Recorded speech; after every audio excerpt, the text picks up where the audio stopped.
நம்ம பார்க்க போற டாபிக் காரங்கள். காரம் அப்படிங்கிறது வந்துட்டு என்ன மொழிச்சொல் அப்படின்னா அரபு மொழிச்சொல் அப்படிங்கிறாங்க. அரபு மொழிச்சொல்னாவே புக்ஸ்ல 1ஆவதுல இருந்து 12ஆவது வரைக்கும் அரபு மொழிச்சொல் எத்தனை இருக்குதுன்னா 2 தான் இருக்குது. என்ன மொழிச்சொல் அப்படின்னு கேட்பாங்கல்ல. இது காரம் என்பது எந்த மொழிச்சொல்? அரபு மொழிச்சொல், உருது மொழிச்சொல், தமிழ் மொழிச்சொல், லத்தீன் மொழிச்சொல், கிரேக்க மொழிச்சொல் எல்லாம் கேட்பாங்கல்ல. அரபு மொழிச்சொல். அப்ப வேற என்ன அது இன்னொன்னு இருக்குன்னு சொன்னீங்களே அப்படின்னா அந்த மான்சூன்னு சொல்லுவாங்கல்ல, பருவக்காற்று ஜியோகிராஃபில. இது 2 தான். என்னது? கண்ணை மூடிட்டு போட்டுருங்க, அரபு மொழிச்சொல் தான். அரபு வேற எதுக்காவது அரபு மொழிச்சொல் வந்திருந்தா அதை கண்ணை மூடிட்டு விட்டுருங்க. ஓகேங்களா? மேக்சிமம் கிரேக்கம் அண்ட் லத்தீன் மொழிச்சொல்லா தான் இருக்கும். மேக்சிமம் லத்தீன் அண்ட் கிரேக் தான். இப்போ காரம் அப்படின்னா அல்ஹுவலி என்ற அரபு மொழி சொல்லிலிருந்து பெறப்பட்டது. ஓகேங்களா? இதோட பொருள் என்ன? அல்ஹுவலினா என்ன அப்படின்னா தாவர சாம்பல் அப்படின்னு பொருளாம். பேஸ் அப்படிங்கிறதுக்கு தாவர சாம்பல் அப்படின்னு ஒரு மீனிங்கா. ஓகேங்களா? இப்போ அதேதான் ஆசிட்க்கு பார்த்த மாதிரியே. அப்படின்னா என்ன? What is base? அதோட தியரிஸ் தான் அங்கேயே பார்த்துட்டோம்ல.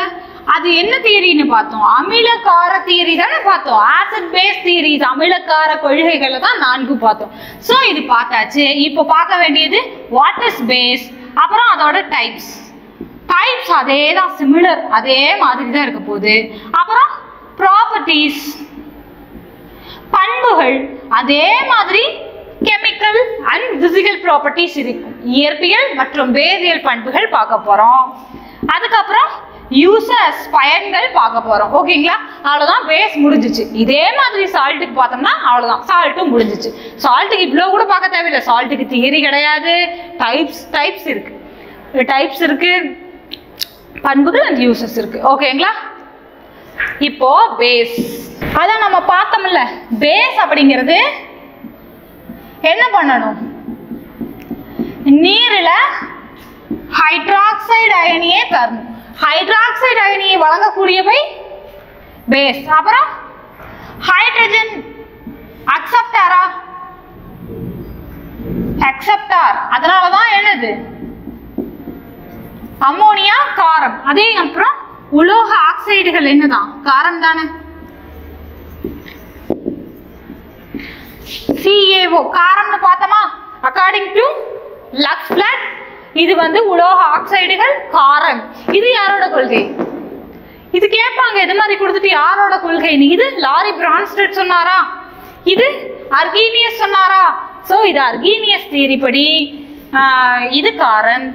லாரி பிரான்ஸ்டட் தியரி படி எலக்ட்ரானை வந்து ஹைட்ரஜனை வந்து ஏற்றுக்கொள்ளக்கூடியவை காரம். உலோக ஆக்சைடுகள், அதாவது இது வந்து உலோகமா இது ஆக்சைடா, அப்ப உலோக ஆக்சைடுகள் வந்து லக்ஸ்பிளாட் அப்படிங்கிற சொன்னவர் அப்படின்னு ஒருத்தர் சொன்னதுபடி கரெக்ட். ஓகேங்களா? இவ்வளவுதான் வாட் இஸ் இடப்பெயர்ச்சியாக கூடிய ஹைட்ராக்சைடு அயனிகளை கொண்டிருக்கிறவை காரங்கள் அப்படின்னு ஒரு டெஃபினிஷன் கொடுத்திருக்கிறாங்க. ஓகேங்களா? காரம் என்றால் என்ன அப்படின்னா இடப்பெயர்ச்சி செய்யக்கூடிய ஹைட்ராக்சைடு. ஹைட்ராக்சைடு அயனினா இந்த OH- தான் ஹைட்ராக்சைடு. இடப்பெயர்ச்சி ஆகக்கூடிய ஹைட்ராக்சைடு அயனியை பெற்றிருப்பவை காரங்கள் அப்படிங்கிறாங்க. இதெல்லாமே டெஃபினிஷன் தான். ஓகேங்களா? சரி, தியரிஸ் தான் நம்ம பார்த்தாச்சு. 4 தியரி பார்த்தோம். டைப்ஸ் 3 இருக்கு.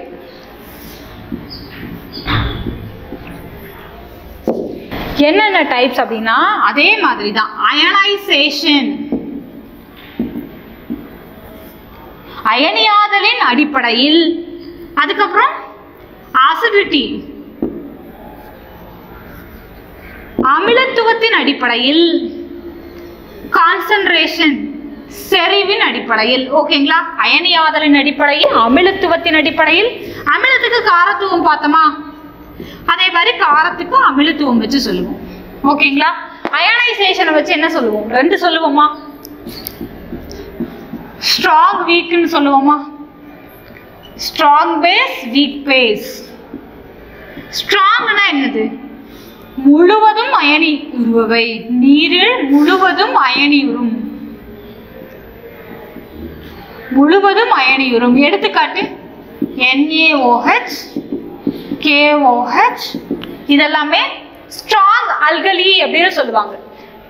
அதாவது நீரில் முழுவதும் அயனியுறுச்சுன்னா அது வலிமை மிகு காரங்கள். அப்போ வலிமை குறை காரம் வீக் பேஸ்னா என்னது அப்படின்னா பகுதி அளவு அயனியுறும். பகுதி அளவு அயனியுறும். எடுத்துக்காட்டு அம்மோனியம் ஹைட்ராக்சைடு, கால்சியம் ஹைட்ராக்சைடு, இதெல்லாமே வலிமை குறைந்த காரங்கள். ஓகேங்களா? எக்ஸாம்பிள் கொடுத்துட்டு கேட்பாங்க, வலிமை மிகுந்த காரங்கள் எவை, வலிமை குறைந்த காரங்கள் எவைன்னு. பகுதி அளவு அயனியுறுச்சுன்னா அது வீக், முழுவதும் அயனியுறுச்சுன்னா ஸ்ட்ராங் பேஸ். ஓகேங்களா? வலிமை மிகுந்த அமிலம். காரம் வலிமை மிகுந்த காரம். ஓகேங்களா? அமிலத்துவத்தின் அடிப்படையில என்னவா பிரிச்சாங்க? மூணா பிரிச்சாங்களா? ஒற்றை அமிலத்துவம், இரட்டை அமிலத்துவம், மூன்று அமிலத்துவம்னு பிரிக்கிறாங்க. சேம் அதுல எப்படி பார்த்தோம்? இடப்பெயர்ச்சி ஆகக்கூடிய ஹைட்ரஜனை பெற்றிருந்தா அது காரத்துவம், இடப்பெயர்ச்சி ஆகக்கூடிய ஹைட்ராக்சைடை பெற்றிருந்தா அது அமிலத்துவம். ஓகேங்களா? எக்ஸாம்பிள் பாருங்க, NaOH, KOH, இதுல எல்லாம் எவ்வளவு இருக்கு? இடப்பெயர்ச்சி ஆகக்கூடிய ஹைட்ராக்சைடு ஒண்ணுதானே இருக்கு. அப்போ இது வந்து ஒற்றை அமிலத்துவத்திற்கு எடுத்துக்காட்டு. Mono acidic bases. ஓகேங்களா? Mono acidic. அடுத்தது பாருங்க, கால்சியம் ஹைட்ராக்சைடு ரெண்டு இருக்கா, டைஹைட்ராக்சைடு இருக்கா, அப்ப இது இரட்டை அமிலத்துவத்திற்கு எடுத்துக்காட்டு. அதே மாதிரி மெக்னீசியம் ஹைட்ராக்சைடு கூட இரட்டை அமிலத்துவத்திற்கு எடுத்துக்காட்டு தான். அலுமினியம் ஹைட்ராக்சைடு இது 3 ஹைட்ரஜன் இருக்கா, அப்ப இது 3 அமிலத்துவத்திற்கு எடுத்துக்காட்டு. ஓகேங்களா? இதுதான் அயனியாதத்தின் அடிப்படையில பார்த்துட்டோம், அமிலத்துவத்தின் அடிப்படையில பார்த்துட்டோம், கான்சென்ட்ரேஷன் அடிப்படையில் ரெண்டா பிரிச்சோமா? ஞாபகம் இருக்கா? செறிவின் அடிப்படையில் எப்படி பிரிச்சோம்? டைல்யூட்டட், கான்சென்ட்ரேட்டட்னு பிரிச்சோம்ல. செறிவு மிகுந்த காரங்கள், செறிவு குறைந்த காரங்கள் டைல்யூட்டட். கான்சென்ட்ரேட்டட் அதாவது செறிவு மிகுந்த காரம் அப்படின்னா என்னன்னா, இப்போ 100 ml ஒரு 50 ml காரத்தை எடுத்து 50 ml தண்ணீரை கரைச்சிடுறேன். 50 ml கரைக்காம இருக்குது இல்ல, அது செறிவு மிகுந்த காரம். கரைச்சது நீர்த்த காரம், நீர்ல கரைச்சிட்டேன், அது நீர்த்து போச்சு, சோ அது நீர்த்த காரம். புரியுதுங்களா? இப்போ கரைப்பானில் கரைஞ்சது நீர்த்தது. கரைப்பான்ல கரைஞ்சதுக்கு பேர் என்ன சொல்றோம்? நீர்த்த காரம். கரைக்காம கரைப்பானில் கரையாம இருக்கிறதுக்கு பேர் என்னது? செறிவு மிகு காரம்.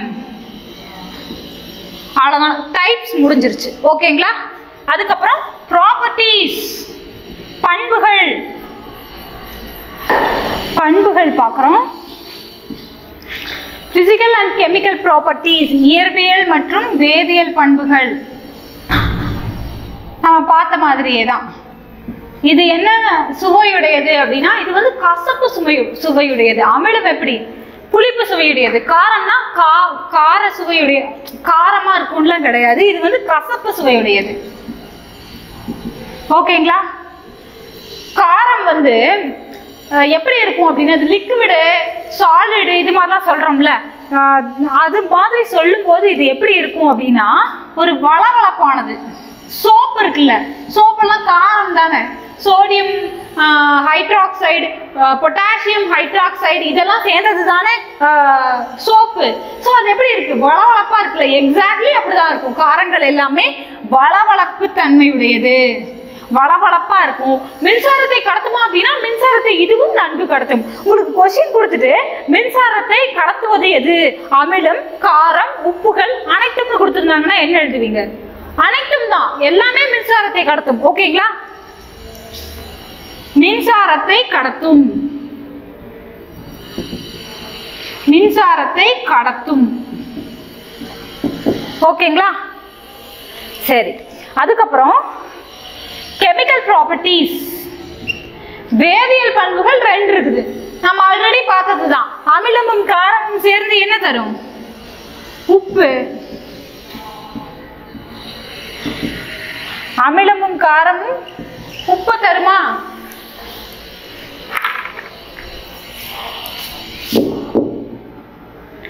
அமிலம், காரமும் உப்பு பிளஸ் நீர் பிளஸ் வெப்பத்தை வெளிப்படுத்துமா? அதே மாதிரி காரம் சேர்ந்து பார்த்தோம்ல, நம்ம உலோகத்தோட சேர்ந்து அமிலம் என்னத்தை வெளிப்படுத்துச்சு? ஹைட்ரஜன் வாயுவை வெளிப்படுத்துச்சா? அதே மாதிரி காரமும் உலோகத்தோட சேர்ந்து ஹைட்ரஜன் வாயுவை வெளிப்படுத்தும். ஹைட்ரஜன் வாயு வெளிவரது எப்படி கன்ஃபார்ம் பண்ணலாம்னு சொன்னேன். தீ எரியும் போது அந்த ஹைட்ரஜன் வாயு லிபரேட் ஆயிட்டு இருக்கும் போது மேட்ச் பாக்ஸ்ல தீ பக்கத்துல கொண்டு போனீங்கன்னா அது என்ன ஆயிடும்? அணைஞ்சு போயிடும். ஓகேங்களா? இதை வச்சு ஹைட்ரஜன் வாயு வெளியேறத கன்ஃபார்ம் பண்ணலாம் due to lack of oxygen supply. ஓகேங்களா? ஆனா நம்ம சொன்னோம்ல, அதுல there are two exception இருந்துச்சா அமிலத்துல? என்னென்ன? வெள்ளியும் காப்பரும் ஹைட்ரஜன் வாயுவை அமிலத்துடன் சேர்ந்து வெளிப்படுத்தாது. அதே மாதிரி இங்கேயும் காப்பரும் சில்வரும் குரோமியமும் காரத்தோட சேர்ந்து ஹைட்ரஜன் வாயுவை வெளிப்படுத்தாது. ஓகேங்களா? காப்பர், சில்வர், குரோமியம் இது மூணு காரத்தோட சேர்ந்து ஹைட்ரஜன் வாயுவை வெளிப்படுத்தாது அப்படிங்கறதையும் தெரிஞ்சுக்கோங்க. ஓகேங்களா? இதுதான் ப்ராப்பர்ட்டிஸ். அப்புறம் நம்ம பயன்கள் பார்க்கலாம். இப்போ NaOH, KOH, sodium bicarbonate, sodium carbonate, calcium oxide, calcium hydroxide, அப்புறம் என்னது?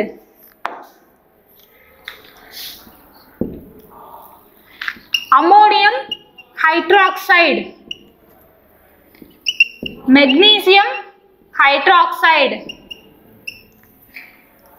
இது எல்லாமே இதோட பயன்கள் பார்க்கலாம். இதெல்லாமே காரங்கள். சோடியம் ஹைட்ராக்சைடு வார்த்தையா எழுதி வச்சுக்கோங்க. சோடியம் ஹைட்ராக்சைடு அப்படின்னு. எரிசோடா, எரிசோடா என அழைப்பது எதுன்னு கேட்பாங்க. சோடியம் ஹைட்ராக்சைடு எரிசோடா என அழைக்கப்படுகிறது. மென் சோப்பு தயாரிக்க பயன்படுகிறது. மென் சோப்புனா என்னது? பாத்திங் சோப் தான். குளிக்கும் சோப்பு தயாரிக்க பயன்படுவது எது அப்படின்னா சோடியம் ஹைட்ராக்சைடு. எரி பொட்டாஷ் அப்படின்னா என்னது? எரி பொட்டாஷ் அப்படின்னா பொட்டாசியம் ஹைட்ராக்சைடு தான் எரி பொட்டாஷ் என அழைக்கப்படுகிறது. இது வன் சோப்பு தயாரிக்க அல்லது கடின சோப்பு தயாரிக்க. இது என்னது? வன் சோப்பு, கடின சோப்பு. துவைக்கிற சோப்பு இருக்கு இல்லையா, அதாவது வாஷிங் சோப்பு இருக்குல்ல, அது பயன்படுத்த, அது தயாரிக்க. மாத்தி சொல்லிட்டு இருக்கேன். மாறிடுச்சு. மாறு, சாரி. பொட்டாசியம் ஹைட்ராக்சைடு வந்து மென் சோப்பு தயாரிக்க பயன்படுகிறது. சோடியம் ஹைட்ராக்சைடு வந்து வன் சோப்பு தயாரிக்க பயன்படுகிறது. இது ரொம்ப சாஃப்ட், அதனால மென் சோப்பு, குளிக்கும் சோப்பு தயாரிக்க பயன்படுகிறது. எரி பொட்டாஷ் வந்து குளிக்கும் சோப்பு, சோடியம் ஹைட்ராக்சைடு வந்து வன் சோப்பு தயாரிக்க பயன்படுகிறது. ஓகேங்களா? இது என்னது? Sodium bicarbonate. ஒரு ஹைட்ரஜன் இருந்துச்சுன்னா அதுக்கு பேர் sodium bicarbonate. Sodium bicarbonate. இங்க சொல்லிட்டு இருக்கிற எல்லாமே very very very very important questions. Sodium bicarbonate சமையல் சோடா என அழைக்கப்படுகிறது. சமையல் சோடாவோட வாய்ப்பாடு கேட்பாங்க. Sodium bicarbonate, sodium bicarbonate சமையல் சோடா என அழைக்கப்படுகிறது. இது சோடியம் கார்பனேட். ரெண்டு சோடியம் இருக்கும். சோடியம் கார்பனேட் சலவை சோடா. சமையல் சோடானா சோடா உப்பு இருக்குல்ல, நம்ம சாப்பாட்டுக்கு போடுறோம்ல சோடா உப்பு, இட்லிக்கெல்லாம் போடுவாங்கல்ல புஷ்ன்னு வர்றதுக்காக. ஸோ அது வந்து சமையல் சோடா. சலவை சோடானா துவைக்கிறதுக்கு போடுறோம்ல சோடா உப்பு, அது வந்து சோடியம் கார்பனேட். ஓகேங்களா? இது ரொம்ப இது எல்லாமே வெரி இம்பார்ட்டன்ட் क्वेश्चंस. என்னது? பயன்கள். யூசஸ் ஆஃப் பேசஸ், காரங்களின் பயன்கள். ஓகேங்களா? Calcium oxide. கால்சியம் ஆக்சைடுனா என்னது? லைம்ஸ்டோன் சுண்ணாம்பு கல் அப்படின்னு சொல்லுவோம்ல. லைம்ஸ்டோன் சுண்ணாம்பு கல். சுண்ணாம்பு தயாரிக்கிறோம்ல, சுண்ணாம்பு கல், அதான் வந்துட்டு கால்சியம் ஆக்சைடு. அடுத்தது கால்சியம் ஹைட்ராக்சைடு அப்படின்னு அழைக்கப்படுது. கால்சியம் ஹைட்ராக்சைடு என்னன்னு சொல்லுவாங்கன்னா நீர்த்த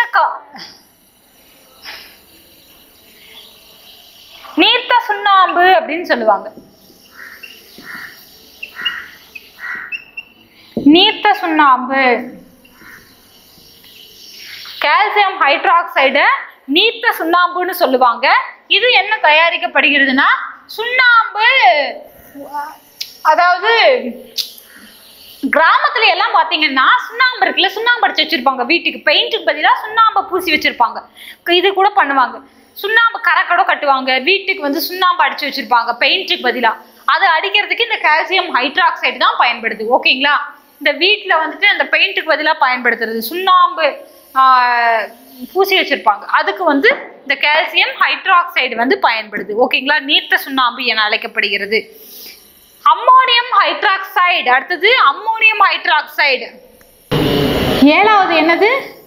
NH4OH அம்மோனியம் ஹைட்ராக்சைடு.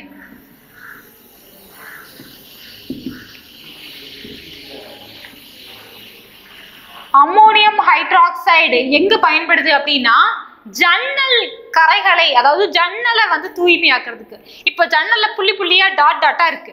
இப்ப நம்ம தண்ணி போடுவோம், போட்டு துடைப்போம். துடைக்கும் போது எப்படி இருக்கும்? நீட்டா இருக்கும். அது தண்ணி காய்ச்சி போச்சுன்னா டாட் டாட்டா தெரியும் இல்லைங்களா?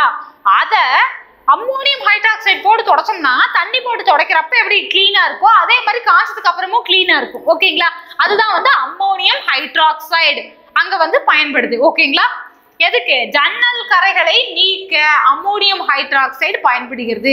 அப்புறம் உரம்லாம் தயாரிக்கவும், அம்மோனியம் உரம்லாம் இருக்குல்ல, அது தயாரிக்கவும் இது வந்து பயன்படுது. ஜன்னல் கரைகளை நீக்க, ஜன்னல் கரைகளை நீக்க, அதுக்கெல்லாம் உரம் தயாரிக்கவெல்லாம் பயன்படுது. அதுக்கப்புறம் மெக்னீசியம் ஹைட்ராக்சைடு. மெக்னீசியம் ஹைட்ராக்சைடு இது மெக்னீசியம் பால்மம் என அழைக்கப்படுகிறது. Milk of magnesium, it is called milk of magnesium. Magnesium பால்மம் இது எதுக்கு பயன்படுதுன்னா இது ஒரு அமில நீக்கி, ஆன்டாசிட். இது ஒரு அமில நீக்கியா பயன்படுது. அமில நீக்கினா என்னது? ஒரு விளம்பரம் பார்த்துருக்கிறீங்களா? இந்த வாயில வச்சுட்டு பேசிட்டு இருப்பான், உடனே அப்படின்பா சாப்பிட்டுட்டு உடனே வந்து என்னது அசிடிட்டியா அப்படின்ட்டு வந்து நிப்பாங்கல்ல. ஸோ அது குடிங்கன்னு சொல்லிட்டு அந்த ஜெலஸ் எல்லாம் இருக்குல்ல, அதெல்லாமே என்னதான்? மெக்னீசியம் பால்மம் தான். ஓகேவா, அமில நீக்கியா பயன்படுது. எந்த அமிலத்தை நீக்குது? HCl. உள்ள இருக்கிற HCl அதிகமா செக்ரீட் ஆச்சுன்னா ஒரே மாதிரி நெஞ்செரிச்சலா இருக்கும், அசிடிட்டியா இருக்கும். அதை நியூட்ரலைஸ் பண்றதுக்காக மெக்னீசியம் பால்மம், மில்க் ஆஃப் மெக்னீசியா பயன்படுத்தப்படுகிறது. இது ஒரு அமில நீக்கி, ஆன்டாசிட் அப்படின்னு சொல்லுவாங்க. ஓகேங்களா, அமிலத்திற்கு எதிராக செயல்படுறதுனால இது ஆன்டாசிட். ஓகேங்களா, மெக்னீசியம் பால்மம். அலுமினியம் ஹைட்ராக்சைடு கூட அமில நீக்கியா பயன்படுத்துவாங்க. ஓகேங்களா, அப்புறம் இது இருக்கு இல்லையா, சோடியம் பைகார்பனேட், சமையல் சோடா, இதுவும் என்னவா பயன்படுத்துவாங்கன்னா அமில நீக்கியா பயன்படுத்துவாங்க. ஒரே நெஞ்சரிச்சுனா கொஞ்சோண்டு அந்த சோடா உப்பு எடுத்து கரைச்சி போட்டு குடிச்சு பாருங்க, சரியா போயிடும். ஓகேங்களா, அமில நீக்கியா எது பயன்படுது? அலுமினியம் ஹைட்ராக்சைடு, மெக்னீசியம் ஹைட்ராக்சைடு, சமையல் சோடா, சோடியம் பைகார்பனேட் பயன்படுது. ஓகேங்களா, இது வந்து காரத்தை பத்தினது. ஓகேங்களா, காரத்தோட பயன்கள். சரி, கண்ணாடியை அரிக்கும் அமிலம் எது அப்படின்னு கேட்டிருக்காங்க. கண்ணாடியவே அரிச்சிருதா? அப்ப அதை எதுலதான் சேவ் பண்ணி வைப்பாங்கன்னு சொல்லி ஒரு டவுட் வருது இல்ல. கண்ணாடியில தானே கரைச்சி வச்சிருப்பாங்க அமிலமே. கண்ணாடியவே கரைச்சிருதுன்னா அப்ப அதை எதுல வச்சிருப்பாங்க? ஸ்டோர் பண்ணி வச்சிருப்பாங்க. அப்படின்னா அந்த இந்த மண் பானைகள்லாம் இருக்குல்ல, அதை மாதிரி ஏதாச்சும் ஸ்டோர் பண்ணி வச்சிருப்பாங்கன்னு நினைக்கிறேன். இல்லைன்னா மரம் அது மாதிரி ஏதாவது இருக்கும்னு. கண்ணாடியை அரிக்கும் தன்மையுடைய அமிலம் எது? ஹைட்ரோஃப்ளூரிக் அமிலம். கண்ணாடியை அரிக்கும் தன்மையுடைய அமிலம் ஹைட்ரோஃப்ளூரிக் அமிலம். Hydrofluoric hydrofluoric acid. கண்ணாடியை அரிக்கும் அமிலம் எதுன்னு கேட்டாங்கன்னா ஹைட்ரோஃப்ளூரிக் ஆசிட் எழுதணும். அமிலமலை இருக்குல்ல, அமிலமலை வருது இல்ல, அதை காஸ் பண்ணுது. அமிலமலையை காஸ் பண்ற வாயு எதுன்னு கேட்பாங்க. ஓகேங்களா? அமிலமலைன்னா என்னது? Acid rain. நம்ம இங்க ஊத்தக்கூடாதுன்னு பயப்படுறோம்ல, ஐயோ ஆசிட் ஊத்திட்டாங்களா அப்படின்லாம் கேள்விப்படுறோம்ல, அது மழையா பொழியறதுக்கு பேர் தான் ஆசிட் ரெயின். அப்போ நம்ம ஏன் மலையில நனைஞ்சு கூட அரிக்காம இருக்கிறோம் அப்படின்னா அது ரொம்ப ரொம்ப டைல்யூட்டடா இருக்குது. ஓகேங்களா? ஆனா அது தொடர்ந்து அரிச்சுக்கிட்டு நம்ம என்ன பண்ணுவோம், மழை வரும் ஓடி போய் ஏதாவது இடத்துல நின்றுப்போம் இல்லைங்களா? நின்றுட்டே இருக்கிற கட்டிடங்கள் தான் அதோட விளைவை சந்திச்சுட்டு இருக்கு. தாஜ்மஹால் மஞ்சள் நிறமாயிருச்சு, காரணம் அமிலமலைன்னு சொல்றாங்க இல்லையா? ஏன் அமிலமலை பொழியுது அப்போ அப்படின்னா, இதுக்கு முன்னாடிலாம் அமிலமலை பொழிஞ்சிட்டு இருந்துச்சா நம்ம முன்னோர்கள் காலத்துல? கிடையாது. ஏன் இப்ப பொழியுது? SO2 NO2 sulphur di oxide, nitrogen di oxide அப்படிங்கிற ஒரு வாயுக்கள் ரிலீஸ் ஆகுது அட்மாஸ்பியர்ல. அட்மாஸ்பியர்ல இது இயற்கையாவே இருக்குதா அப்படின்னா கிடையாது. அப்ப எப்படி இது அட்மாஸ்பியருக்கு வருது அப்படின்னா, வளிமண்டலத்துக்கு எப்படி இந்த வாயுக்கள் வந்துச்சு அப்படின்னா, எரிமலை வெடிப்புகள் இருக்குல்ல, எரிமலை வெடிப்புகள்ல இருந்து வரும். இந்தியால எரிமலை என்ன வெடிச்சுக்கிட்டேவா இருக்கு? அது டெல்லியில வெடிச்சுக்கிட்டே இருக்கு. அப்புறம் ஏன் டெல்லியில அதிகமா அமிலமலை பொழிஞ்சிட்டு இருக்குது அப்படின்னா, இது நம்ம பயன்படுத்துறோம்ல டீசல் வாகனங்கள்ல இருந்தும் பெட்ரோல் வாகனங்களில் இருந்தும் பெட்ரோலும் டீசலும் எரிக்கப்படுவதால், அதாவது அந்த யூஸ் பண்றோம்ல, அதனால வெளிப்படுற 2 வாயுக்கள் இது. ஓகேங்களா? இது தண்ணியோட சேர்ந்து இதுவும் சேர்ந்து இது சல்பியூரிக் அமிலமாகவும் இது நைட்ரிக் அமிலமாகவும் மாறுது. சல்பியூரிக் அமிலம் நைட்ரிக் அமிலம் எவ்வளவு டேஞ்சரஸ். ஸோ அது கட்டடங்கள்ல அரிக்குமா? அரிக்கும். அப்ப நம்ம என்ன பண்ணணும்? இந்த பயன்படுத்துறத குறைக்கணுமா? எல்லாரும் தனித்தனியா வண்டியில போறதை விட ஒரு பொது வாகனம், பஸ் இது மாதிரி யூஸ் பண்ணலாமா? ஸோ அது மூலியமா மட்டும்தான் நம்மளால இதை குறைக்க முடியும். ஓகேங்களா? இப்போ டெல்லி சென்னை எல்லாமே தான், எல்லா பக்கமே தான் வாகனங்கள் போனா டிராபிக் தான் எங்க பார்த்தாலும். ஸோ இது அதிகமா வளிமண்டலத்துல வெளியேற்றப்பட்டு இருக்கு. இதை வந்துட்டு தடுக்கணும்னா ஏதாவது இயற்கை, அந்த பெட்ரோலுக்கு பதிலாக எத்தனால் பயன்படுத்தலாம், இல்ல இயற்கை வாயுக்கள்லாம் நிறைய இப்ப சொல்லிட்டே இருக்காங்கல்ல, பயோ பெட்ரோல் அது இதுன்னு சொல்றாங்கல்ல, அதெல்லாம் பயன்படுத்தினாதான் உண்டு. சரி, இப்ப நம்மளோட கொஸ்டின் என்னன்னா, அமிலமலைக்கு காரணமான வாயுக்கள் எது? ஆசிட் ரெயினை எந்த வாயு காஸ் பண்ணுதுன்னு கேட்பாங்க. SO2 sulphur di oxide and NO2 nitrogen di oxide. அது எந்தெந்த ஆசிட்டை உருவாக்குதுன்னு பார்த்துக்கோங்க. SO2 சல்பியூரிக் அமிலத்தையும் NO2 நைட்ரிக் அமிலத்தையும் உருவாக்குது. ஓகேங்களா? இந்த 2 தான் வந்து அமிலமலையா பொழியுது. சரி, அதுக்கப்புறம் இது அமிலம் இது காரம் அப்படின்னு நம்ம எப்படி தெரிஞ்சுக்கிறது? pH இண்டிகேட்டரை வச்சு தெரிஞ்சுக்கலாமா? அப்புறம் வேற என்னென்னலாம் வச்சு தெரிஞ்சுக்கலாம்? நிறைய இருக்கு. இண்டிகேட்டர்ஸ் அப்படின்னு சொல்லுவாங்க.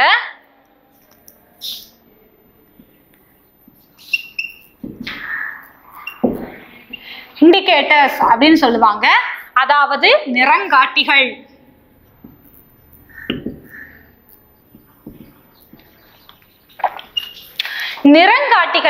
நிறங்காட்டினா அமிலத்துல ஒரு நிறத்தையும் காரத்துல ஒரு நிறத்தையும் காட்டும்.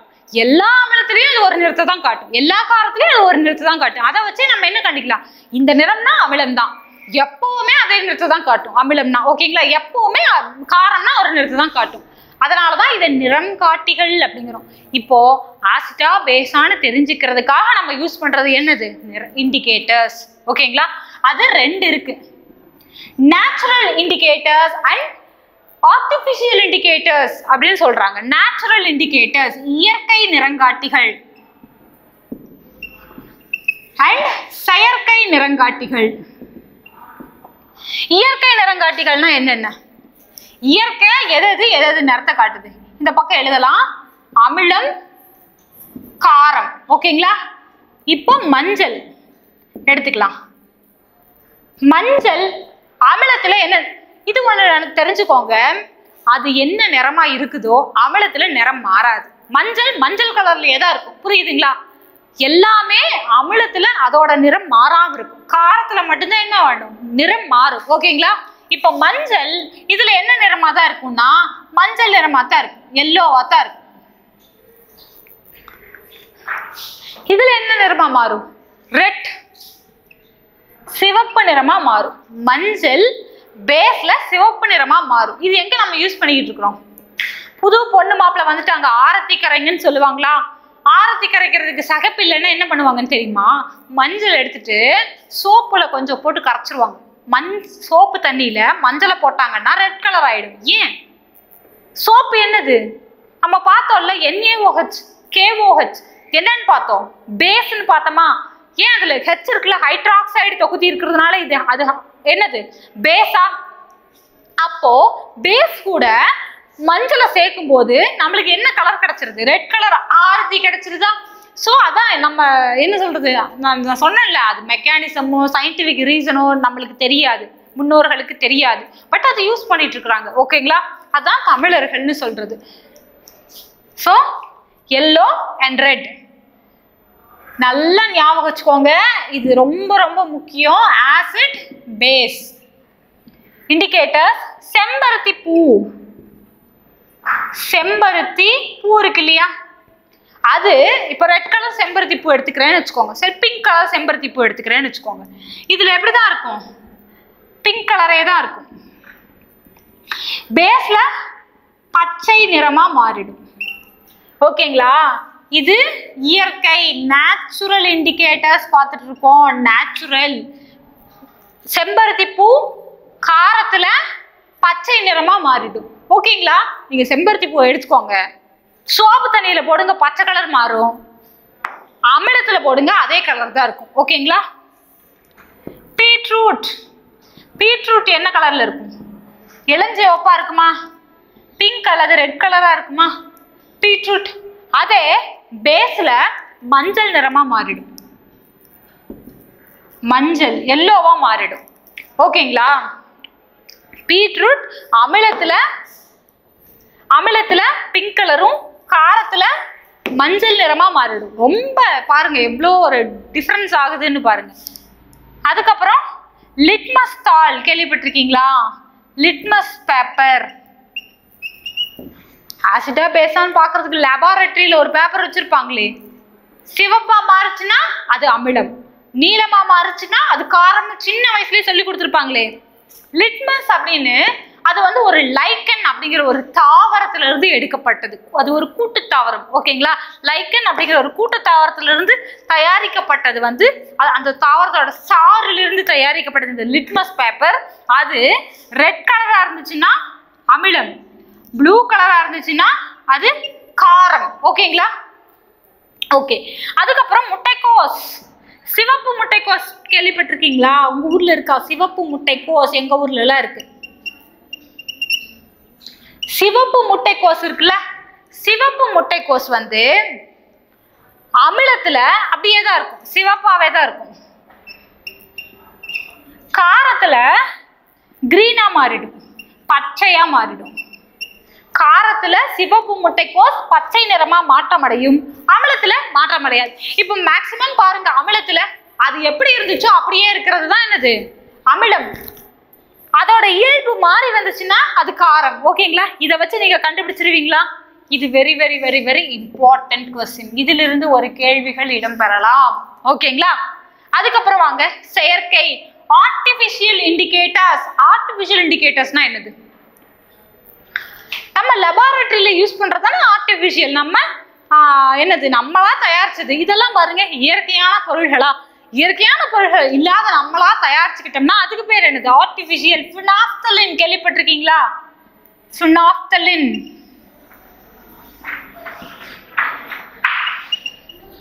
Phenolphthalein. Methyl red or methyl orange. Methyl red or orange. Acid, base. Phenolphthalein எங்க பயன்பட்டு இருக்கு அப்படின்னா, பேஸ்ல போட்டோம் அப்படின்னா அது என்ன கலர் மாறும்னா, ஃபினாப்தலின் வந்து பேஸ்ல வந்து பிங்க் கலர் மாறும். நம்ம சொன்ன மாதிரியே தான், ஃபர்ஸ்ட் சொன்ன மாதிரி தான், அமிலம் அப்படிங்கிறது மேக்ஸிமம் இண்டிகேட்டர்ஸ் அமிலத்துல என்ன கலர் இருந்ததோ அதே கலர் தான் இருக்கும். ஃபினாப்தலினோட நிறம் என்னன்னு தெரியுமா? ஃபினாப்தலின் நிறமற்றது. அப்போ அமிலத்துல அதே நிறம் தான், நிறம் இருக்காது. ஃபினாப்தலினோட நிறம் அமிலத்துல கலர்லெஸ். பேஸ்ல பிங்க் கலர் இருக்கும். ஓகேங்களா? இது நம்ம 12th ஸ்டாண்டர்ட்லயே பண்ணிருப்போம். எல்லாருமே லேப்ல சொல்லி தந்திருப்பாங்க. ஃபினாப்தலின் அப்படிங்கிற இண்டிகேட்டரும் எல்லாருக்குமே தெரிஞ்சிருக்கும். எனக்கு இன்டர்வியூல கூட கேட்டாங்க இந்த கொஸ்டின். இது ஒரு சோ சிம்பிள் கொஸ்டின் தான், பட் இது வந்து நிறைய எக்ஸாம்ஸ்ல கேக்குறாங்க. ஃபினாப்தலின் வந்து அமிலத்துல என்ன நிறமா இருக்கும்? நிறமற்றது, பேஸ்ல பிங்க் கலரா இருக்கும்.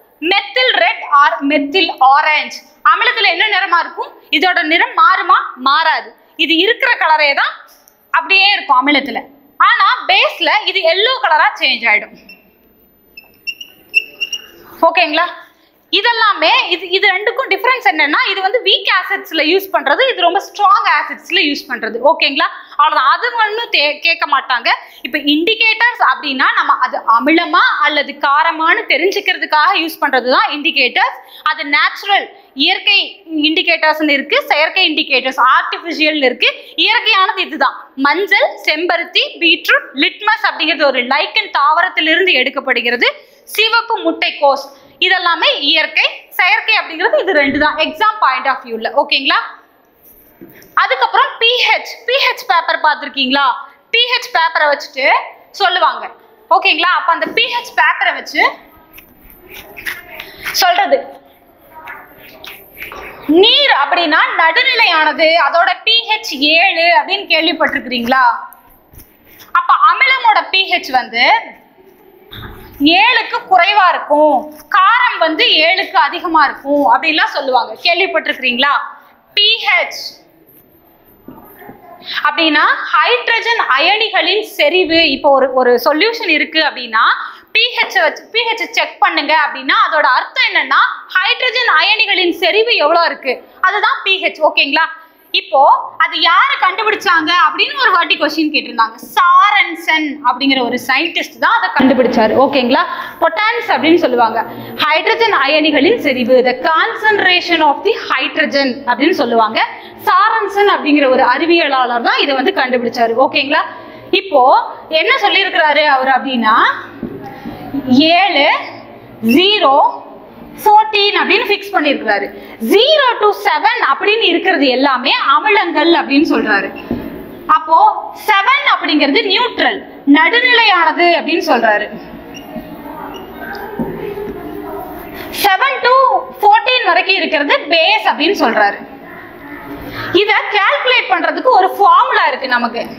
pH கால்குலேட் பண்ற ஃபார்முலா என்ன அப்படின்னா -log10 ஹைட்ரஜன் அயனிகளின் செறிவு. இப்படி பிராக்கெட் போட்டா ஹைட்ரஜன் அயனிகளின் செறிவுன்னு அர்த்தம். இப்போ எக்ஸாம்ல ஒரு வாட்டி क्वेश्चन கேட்டிருந்தாங்க, ஹைட்ரஜன் அயனியின் செறிவு கொடுத்துட்டு pH என்னன்னு கால்குலேட் பண்ணுங்க. இது ரொம்ப ரொம்ப ரொம்ப ரொம்ப சாதாரணமான ஒரு क्वेश्चन, பட் எல்லாருமே விட்டுட்டு வந்துட்டாங்க.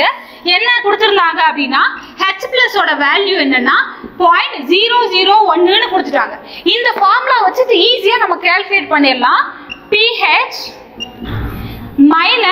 -log10 ஹைட்ரஜன் அயனியோட செறிவு என்னன்னு கொடுத்துட்டாங்க நமக்கு. இதை எப்படி எழுதலாம்? அல்லது 10 to the power -3 ன்னு எழுதலாமா? அப்போ 10 to the power -3. ஓகேங்களா? இந்த -3 முன்னாடி கொண்டு வந்தா, லாகுக்கு முன்னாடி கொண்டு வந்தா இந்த மைனஸும் கேன்சல் ஆகி +3 ன்னு மாறுமா? log10 10 ன்னு மாறுமா? log10 ஓட வேல்யூ என்னது? 1.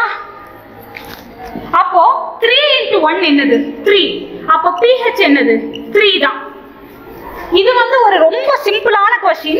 இப்ப log10 10 ஓட வேல்யூ 1. அப்ப 3 ஓட இன்டு பண்ணோம்னா இது 3. இன்னொன்னு இதுல இருந்து pH ல இருந்து நமக்கு pOH கூட கால்குலேட் பண்ணலாம். ஓகேங்களா?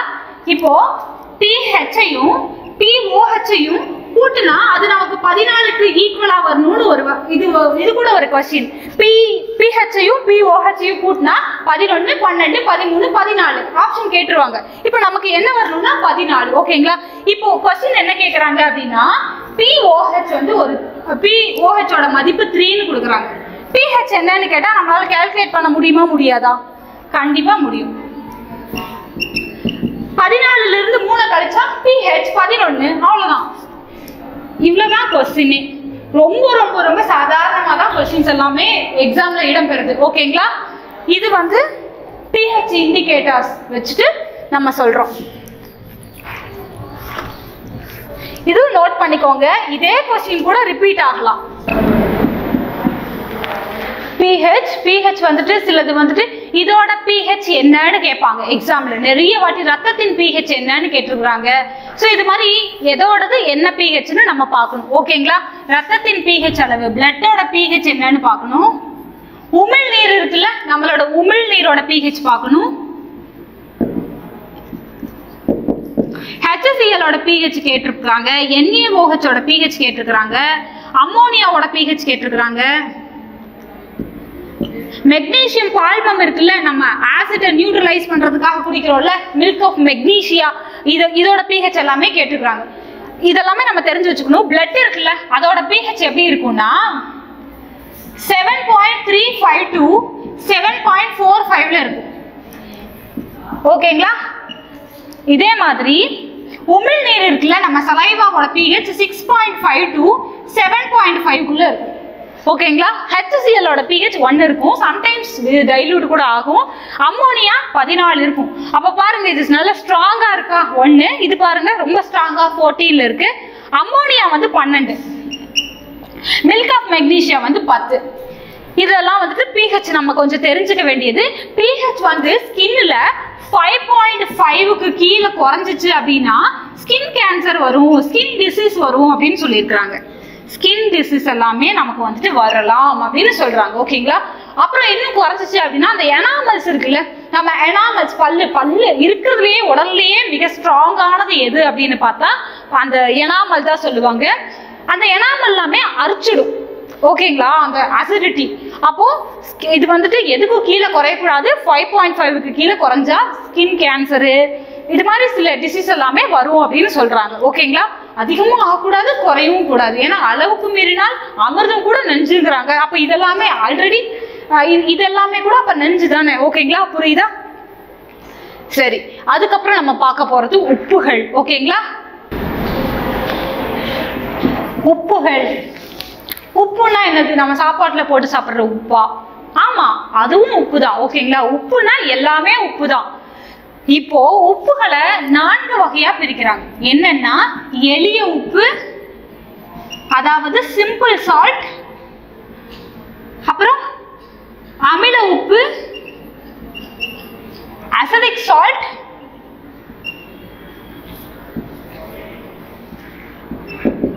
கார உப்பு பேசிக் சால்ட், இரட்டை உப்பு டபுள் சால்ட்.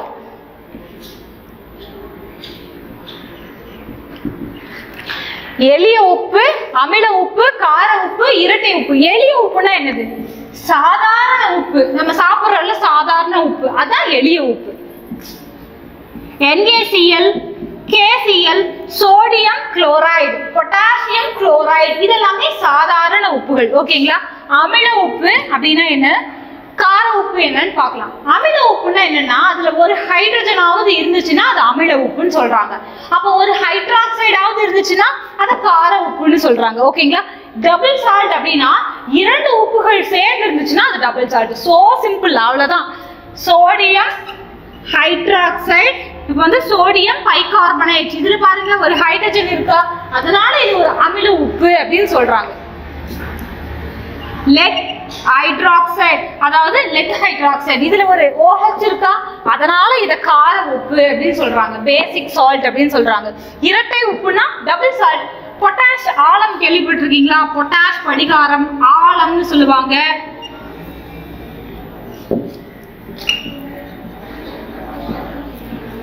இத வந்து என்னன்னு சொல்லுவாங்கன்னா ஆலம் அப்படின்னு சொல்லுவாங்க. ஓகேங்களா? இது மோர் உப்பு அப்படின்னு ஒண்ணு சொல்லுவாங்க. மோர் உப்பு இது எல்லாமே என்னன்னா இரட்டை உப்புக்கு எடுத்துக்காட்டு. இது எக்ஸாம்பிள் ஆஃப் டபுள் சால்ட். ஓகேங்களா? இப்போ இது எங்கெல்லாம் பயன்படுது அப்படின்னு பார்க்கலாம். இது நம்ம சமையலுக்கு சாப்பிட்றோம்ல, உப்பு போட்டு சாப்பிட்றோம்ல, அந்த உப்பு சோடியம் குளோரைடு. பைகார்பனேட் சமையல் சோடா, சோடா உப்பு கொஞ்சம் போடு அப்படின்னு சொல்லுவாங்கல்ல, சமையல் சோடா. இதெல்லாம் வந்துட்டு பயன் கிடையாது. இது வந்துட்டு பயன் இருக்கு, பட் நம்ம எக்ஸாம் பாயிண்ட் ஆஃப் வியூல தேவையில்லை. பொட்டாஷ் படிகாரம் இது எக்ஸாம் பாயிண்ட் ஆஃப் வியூல ரொம்ப ரொம்ப தேவை. நீரை தூய்மைப்படுத்த, நீர் தூய்மையாக்க, நீர் தூய்மையாக்க பயன்படுகிறது. தோல் தொழிற்சாலைகளிலும் காகித தொழிற்சாலைகளிலும் பயன்படுகிறது. தோல் மற்றும் காகித தொழிற்சாலைகளில் பயன்படுகிறது.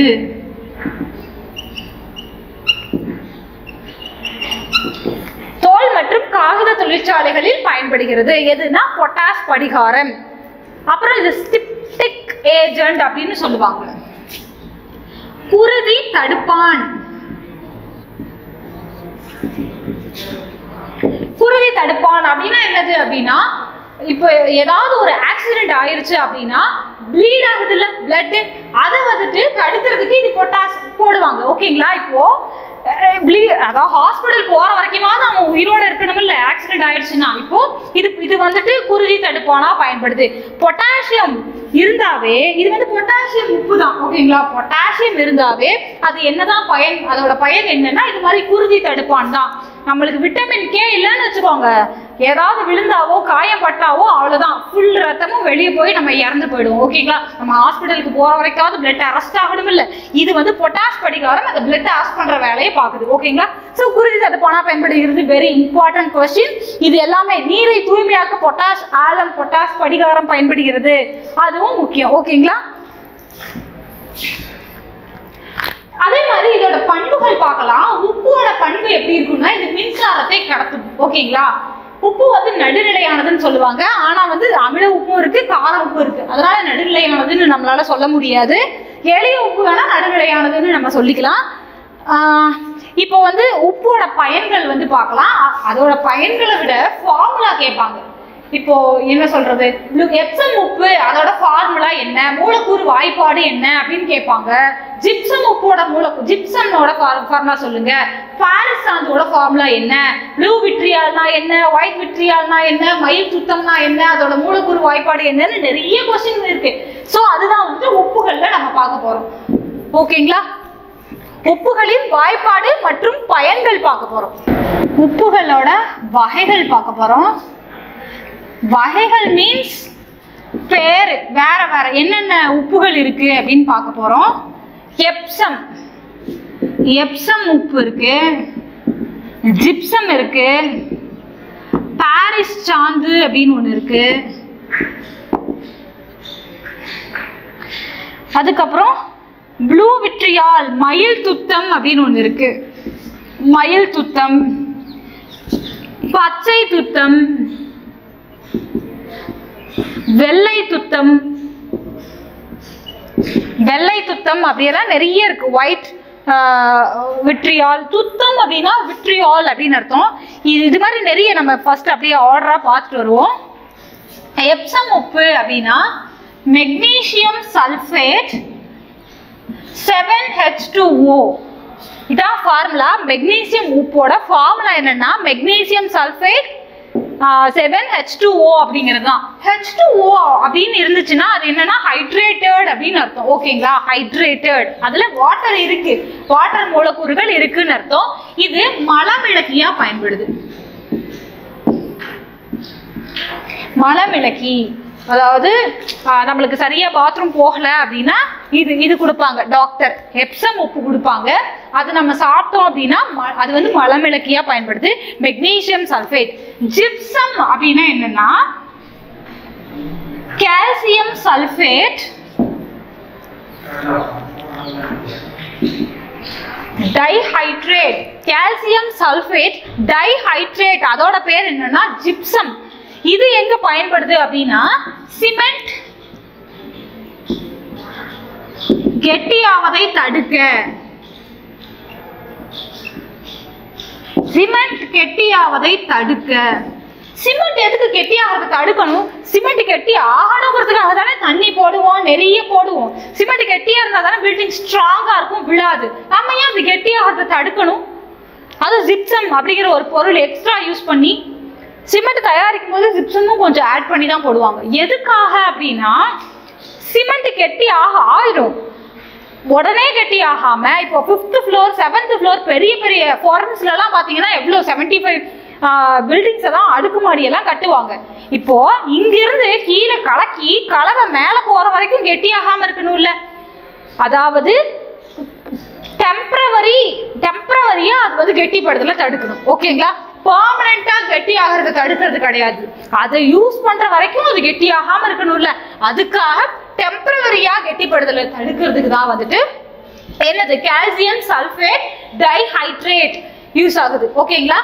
பாரிஸ் சாந்து எங்க பயன்படுது அப்படின்னா இது என்னன்னா கால்சியம் சல்பேட் ஹெமிஹைட்ரேட் அப்படின்னு சொல்லுவாங்க.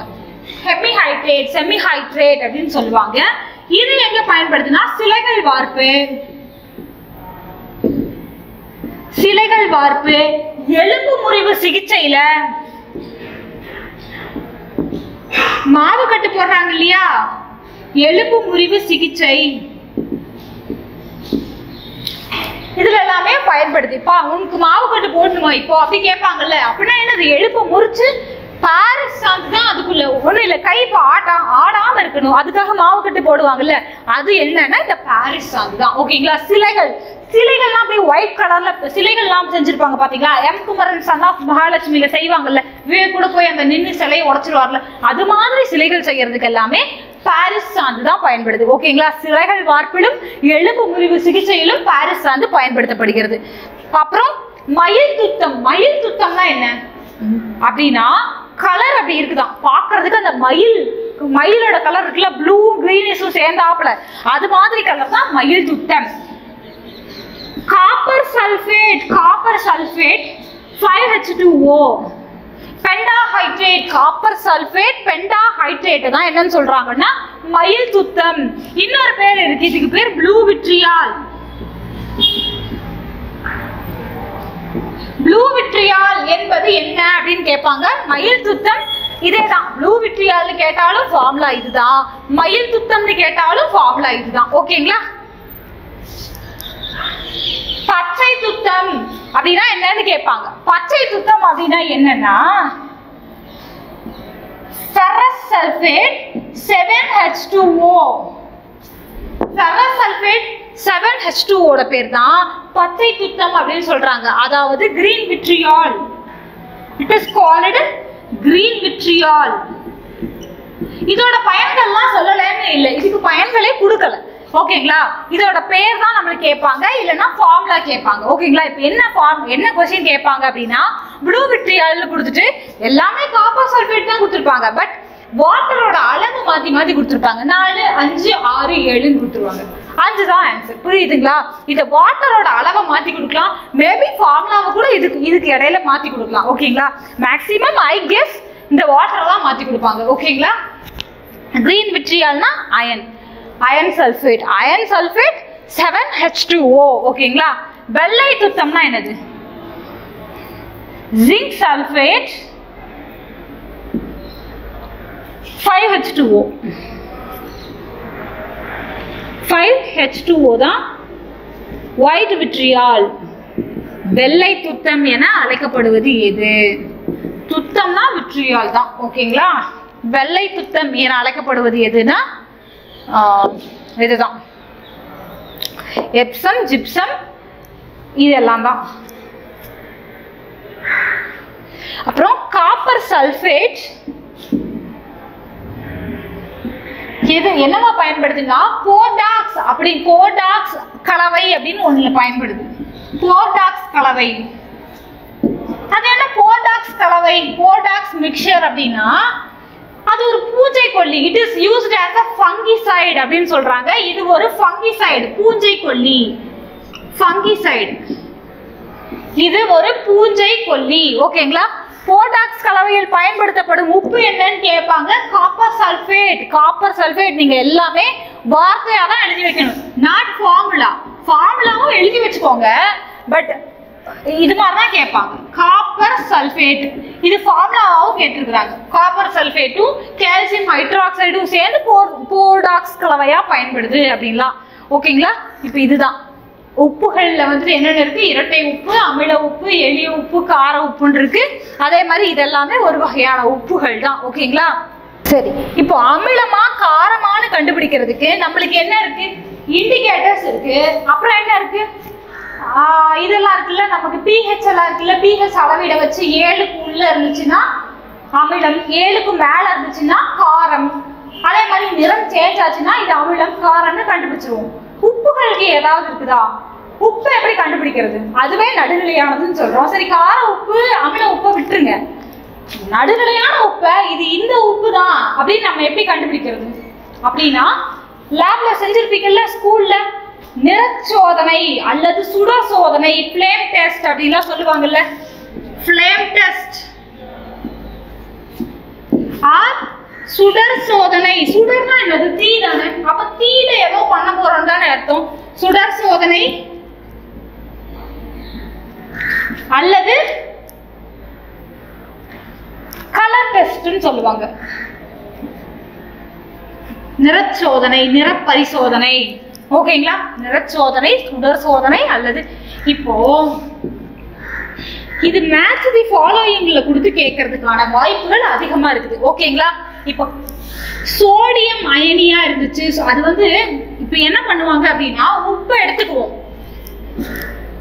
உப்பை எடுத்துட்டு HCl அமிலத்தை அதுல கொஞ்சம் ஊத்திப்போம். அப்புறம் ஒரு ராட், கிளாஸ் ராட் எடுத்துட்டு உப்பை HCl அப்படியே பேஸ்ட் மாதிரி பண்ணி இதுல ஒட்டிக்கணும். அந்த கிளாஸ் ராட்ல ஒட்டிக்கணும். ஓகேங்களா? எதுல கரைக்கணும்னா அமிலத்துல. எந்த அமிலத்துல? HCl உப்பை கரைச்சிட்டு அதை பேஸ்ட் மாதிரி பண்ணி அந்த எட்ஜ்ல ஒட்டிட்டு நம்ம இது இருக்குல்ல, ஃப்ளேம், அந்த தீ இருக்கு இல்லையா, அதுல காட்டணும் அப்படின்னா அது வந்துட்டு நிறத்தை வந்து கொடுக்கும். அது வந்து நிறச்சுடரை கொடுக்கும். கலர் ஃப்ளேம், கலரை வந்து கொடுக்கும்.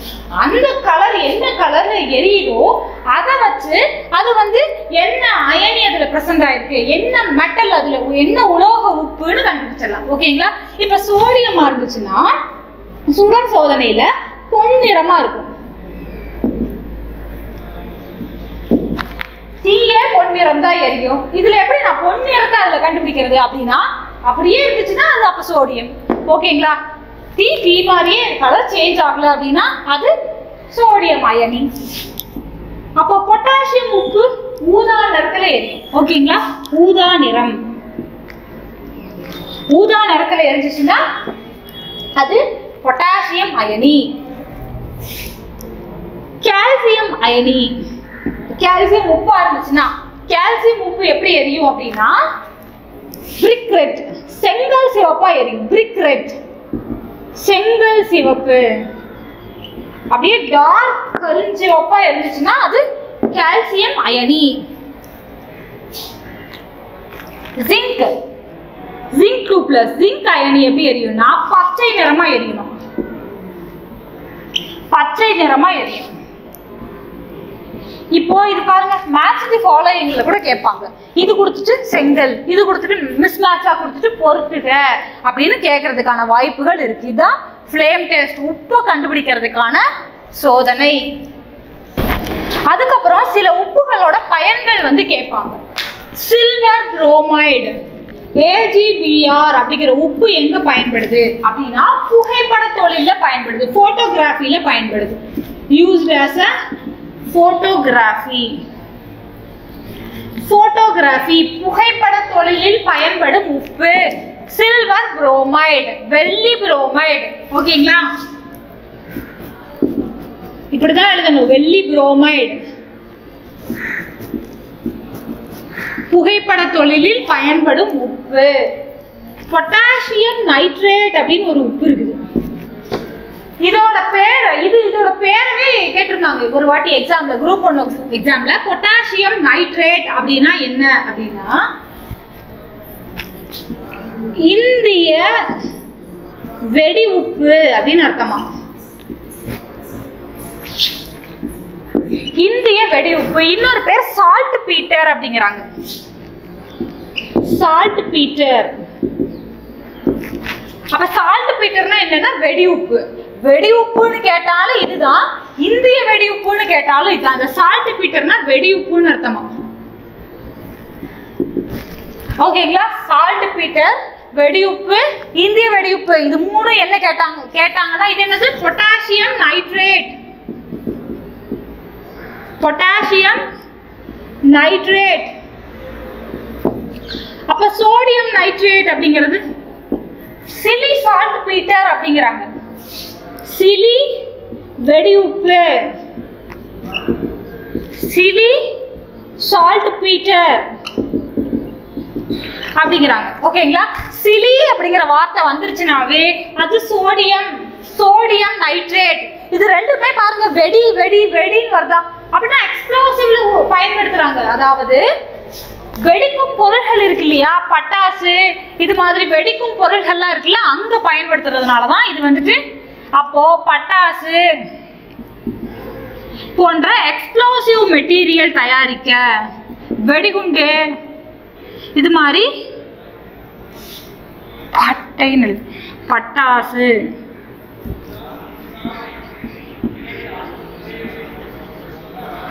பட்டாசு தொழிற்சாலைகளில் இது ரெண்டுமே பயன்படுது. பொட்டாசியம் நைட்ரேட், இது சோடியம் நைட்ரேட்.